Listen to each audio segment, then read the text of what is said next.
cruise was at 10 weeks out. Okay. 9 weeks out. Okay. Gained 17 pounds. Yeah, so I gained 17 pounds on the cruise. I ate well, and I came back. I was still like rock hard. I was just puffy as hell. Yeah. From all the crazy amounts of sodium. Right. And I wasn't able to train legs. I could train whatever you could train at a cruise gym. People were like, "What is this lunatic doing? Like curling the heavy pound dumbbells there is on the cruise ship." Yeah. You know? Curling people. Yeah. And you know, you go to cruise like from other countries. Right. European people were like skinny. Yeah. So when you're sitting next to them, look at you like you're some sort of like Bruce Banner science project. Mongoloid. Gamma radiation. Yeah. So I come back. I was 17 pounds heavier when I left. I didn't tell factory that. And he's learning this now. I didn't communicate with the factory at all until about 6 weeks out. Right. I just wanted to get back down. I knew what I was doing. I wanted to get back down. I'm like, all right. Start sending him his check-ins. I think around 7 weeks out. And I came back 17 pounds heavier at 8 weeks out. And then from 8 weeks to 7 weeks, I was like 18.5 pounds lighter. So you just pissed it all out. Came all out. Back to being lean again. Right. And this time I was around 223. Right. 24. And then? Then you had to just cardio the hell out of it. Yeah. And then entered into the prep.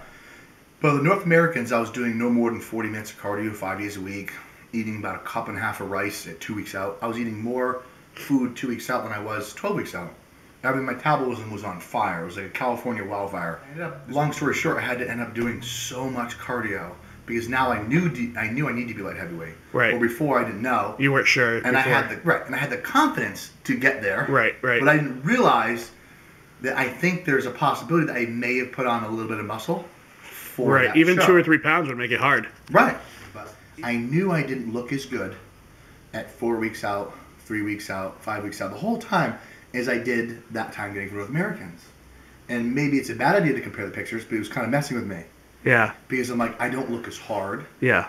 I don't look as full. Like, I looked actually really full, but I didn't look nearly as hard or grainy at all. I was so grainy, so hard at like 4 weeks out, 5 weeks out. You think it was just holding onto that condition for so long? I don't know. RX must have did a video of me, which I think they lost. So I was going for nationals and like, you know, I could tell my friend's eyes, you know, that this is like, and I could handle it. This is not the same condition. Factory's like, don't worry about it. You're fine. We'll be fine. We'll be fine. And you don't want to worry too much, you know? No, I mean, once you're committed and you're in, you're in. So 2 weeks out, I'm still like 220. And it's like not budging. Factory's like, gotta get a little bit lower. Because now prejudging's the day before. Right. You have less time to fill up. Right. So I'm like, Factory, man, whatever it takes. He goes, all right, let's do it. So it was like 2 hours of cardio. He told me to do 2 hours of cardio a day. I cut out all my added fats. So it was 8 ounces of chicken, 7 times a day. Oh. No steak, I could do fish, but at that time I didn't want to do fish. I'll get to that later. So I did all chicken, I did cooked spinach, no added carbs, 0. No added fats, nothing. I was scared to go to the gym. Yeah. Because it's like, I was lifting weights, I wasn't getting a pump, but the weight was just moving. And then so I was doing 2.5 hours of cardio a day, none of that, and it still wasn't working. So finally, like 8 days out, leaves were all over the ground. The town's coming to pick up leaves. I spent like 8 hours, 9 hours in 2 days doing all the leaves. Right. I'm like, I gotta keep moving. Might as well, right? Burn more calories. Burn more calories. And I'm lucky. I got a whole gym in the basement, which I'll put a video in there for it. And I would go downstairs, do 20 minutes of cardio, roll it past, and then do like an hour of leaves, take a nap, eat, do it again. I got a cycle all day long. Yeah. And then I still was like 217 like on a Wednesday. And Factory was like, I don't know if we're gonna make it. I'm like, we're gonna make it. So my plan was to do the same exact thing again, minus the laxatives. Right. So for some reason, I was at a good weight Wednesday night, 208, and I'm like, that's better than it was last time, or pretty close to the same. It's gonna be no problem. So no problem. Just 10 pounds in a day. Weight was dropping through the day. I'm like, this is great. This is gonna work. And all of a sudden, just stopped. So I stopped eating Wednesday night. My last meal, I didn't eat or drink anything from Wednesday at 5 o'clock until Thursday after weigh-ins. And they had a sauna, but the sauna was a piece of shit. Yeah. The humidity was like 100%. Yeah, so you just... I'm in there sweating, so I go in there, I'm like, I'm going to get this done in one shot. So I go down there, and for 30 minutes I stayed in that fucking thing. And my dad kept looking at me, checking on me. I told my dad all the diuretics and everything. And So in there, I come out, cool out, go out, pats me down, go back in. I'm like 30 minutes. I'm like, I gotta be close. I go back upstairs, pound and a half down. I was like, what? It was 4 last time. I was like, oh no. So now I'm starting to get a little worried now. It's like 8 o'clock in the morning, 9 o'clock in the morning, because that wasn't effective at all. Right. So now I haven't done eating or drinking anything. So I'm like, I was like, quit being a pussy. And I go, just do this. And so I go back upstairs, I cool off, I go back downstairs, I'm like, I'm gonna do fucking 40 minutes. Holy shit. So I go in there and I'm standing up in the sauna where the hottest part is. Where the hottest part is in the top. And I'm like standing there, trying to make weight. And I do another 30 minutes. This is terrible, I go back upstairs, only a pound and a half. So now I'm down to like 204. Yeah. And I'm like 6 more pounds to go. I got 2 hours left. So Mark Andrade was there and he's like, I gotta make weight too. And I'm like, dude, do the sauna. And he's like, is that what you're doing? I'm like, yeah. I'll join you. So me and him are sitting in the sauna. For like most of 2 hours. Yeah, and he ended up making weight at his hotel room scale, not me. So Yeah. long story short, I ended up being in there for like a total of like 2 hours. Oh. And I really didn't feel good. I was really agitated. Sure. Like I didn't want, like the taxi driver, like I told my dad, I go, Dad, I'm fine, because I can handle my dad. I was like, Dad, I'm fine. I'll let you know if I feel like I'm going down or whatever. And they go, here's my money. I go, can you please just talk to the cab driver? And I weighed my scale, and it said I was 200 pounds. And I'm like, so close. I'm just praying for their scale to be light. Yeah, to be off, yeah. Maybe. Did you blow your air out too? Well, Mark weighed onto my scale, and he goes, dude, your scale's a little heavier than mine. So I'm riding on that fact and the fact that my scale said I was 200. So maybe it worked. So at North Americans, there was no line. I was the only buddy there. Yeah. We got there at 2 o'clock. There was a line at the door. Oh.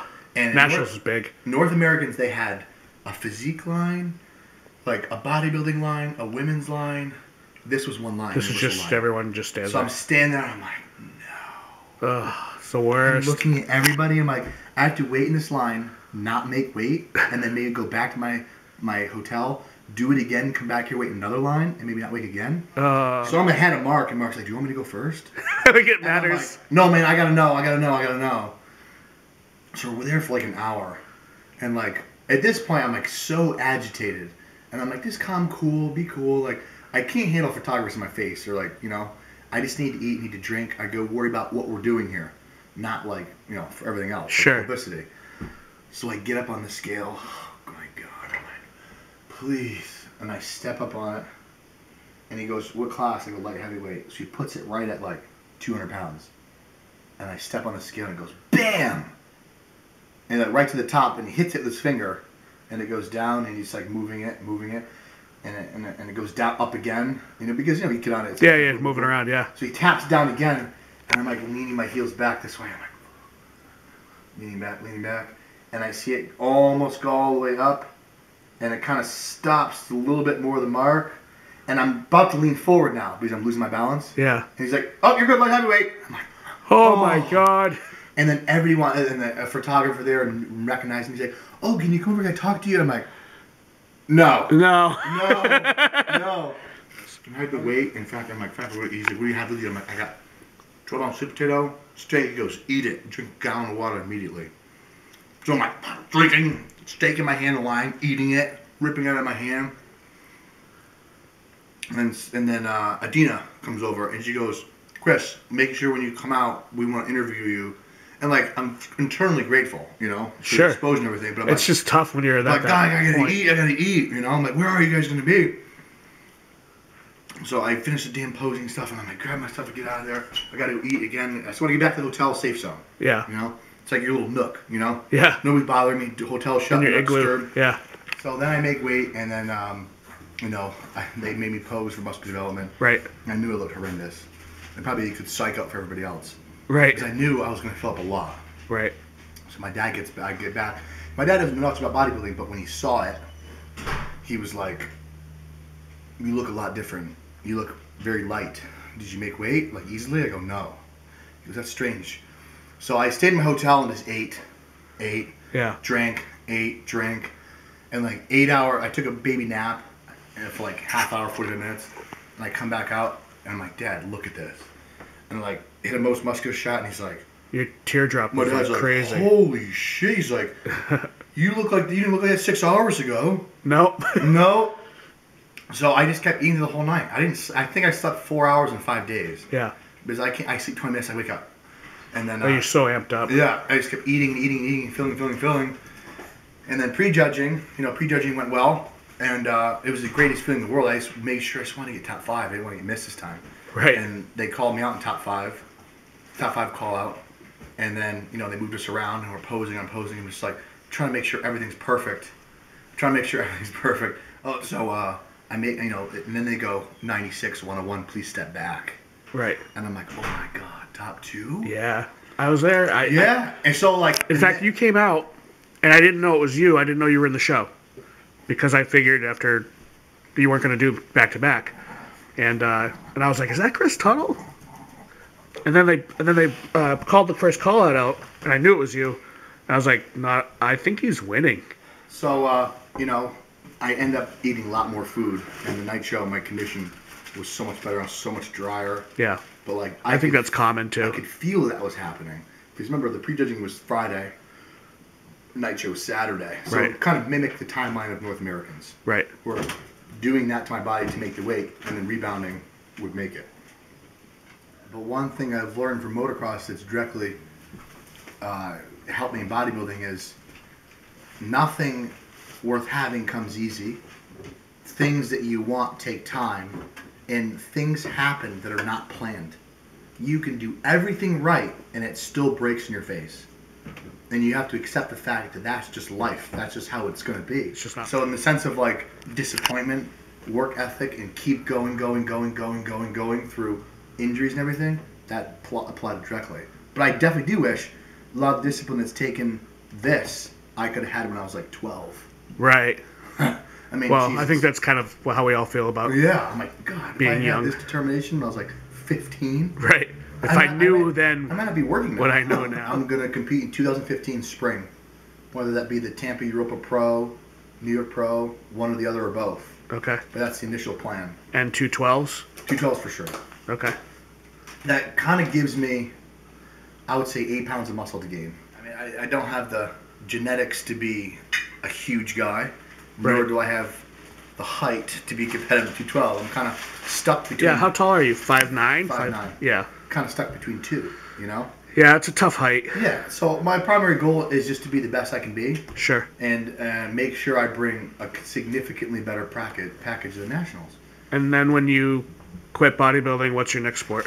To be president. No, I was kidding. Yeah. That's what you said to me. That's what I said. I said, are you going to quit to be president next? It was always interesting to me was competitive target shooting. Oh, that stuff's cool. I mean, Connecticut's not really a place you can do that. We're super conservative and scared. Yeah, they're going to come take your guns, but... Yeah, scared of your shadow. Well, maybe you should try archery.